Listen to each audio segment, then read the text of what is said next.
When you think of surfing, you may think of someplace warm, but adrenaline junkies travel from all over the world to surf in the frigid waters of Lake Superior. With the gales of November, they'll get a lift of up to 20 feet. This was my first time surfing in the US, actually. When my wife and I lived out on the West Coast, we got into surfing in Oregon. And that first winter we were living out there, we saw that you can surf in Minnesota, and this is where we grew up. And we didn't realize you could surf here. And they were getting better waves more consistently than we were out in Oregon. So when we moved back, made it a priority to want to surf out here. Many surfers come out to Lake Superior specifically in November just to enjoy this surf. Gales come in. I don't completely understand it, but November's the best. The gales of November are well known to surfers, but could happen other times of the year. Climatologically, late October into early November is the most often time that we can see gale strength storms and up to storm force storms, which is 48 knot winds, which is even stronger. But we have had them as early October, and we can also get these in the spring as well.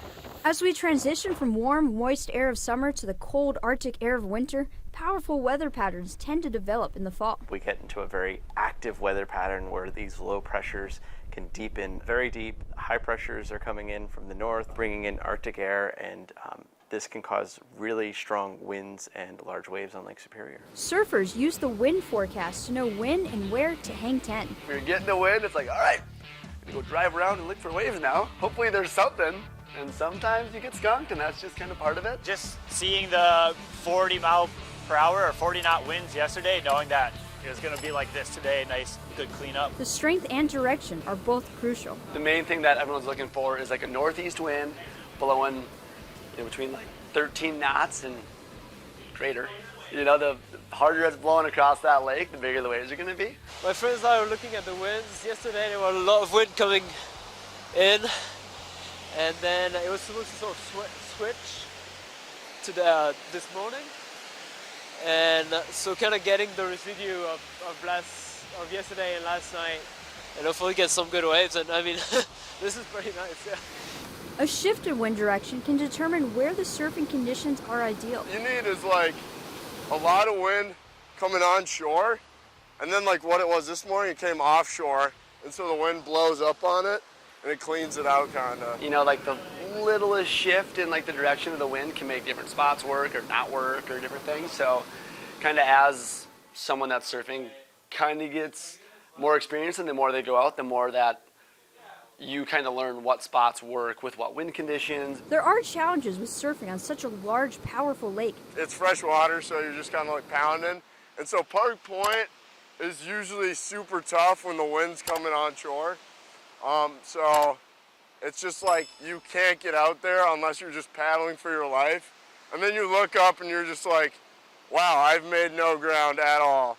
But like this is perfect because you can just see them coming in like that. And it's just clean. You just paddle right out. On a windy day, oh, forget it. You'd be done. While Lake Superior does have some pretty nice waves, it does require the use of a wetsuit. It's definitely not something that you want to go into with just your normal summer attire. The thickest wetsuits are needed for the chilly waters of Lake Superior. So you're looking for like a 5'4" or a 6'5" wetsuit. Keeps you nice and toasty most of the time. And then 7mm booties and mitts. So you got mitts on your hands, you got, shoes on your feet, and then all those thicker suits generally come with a hood. So, yeah, gotta make sure you have a hood on, booties, mitts, and a warm suit, and you're ready to go. I was going without gloves, and I took my hood off for a while, and then you just take 5 to the head, and you're just like, oh my God. Once you get the right gear, wind in your favor, and get the hang of it, surfing the gales of November can be an experience like none other. I kind of like the cold for some reason. You kind of feel like you're just kind of killing it out there in the freezing cold, especially during the winter. But yeah, it's like a whole new ball game. It's like you feel like you're doing something people don't usually do, and you're having fun while you're doing it. With the extremely cold water, surfers will sometimes get icicles forming on their face. They wear it as a badge of extreme surfing pride. Thanks for watching our video. If you enjoyed it, please like and subscribe to our channel. We'll be adding new videos every week.